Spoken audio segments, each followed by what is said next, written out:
خدا اوقاف کا مالک ہے، بس کوئی نہیں دوجا۔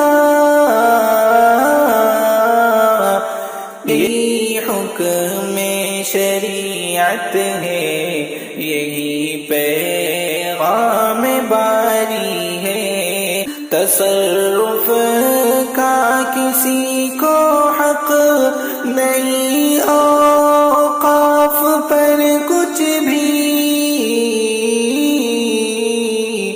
خلاف اس کے گئے تو حشر میں پھر شرمساری ہے۔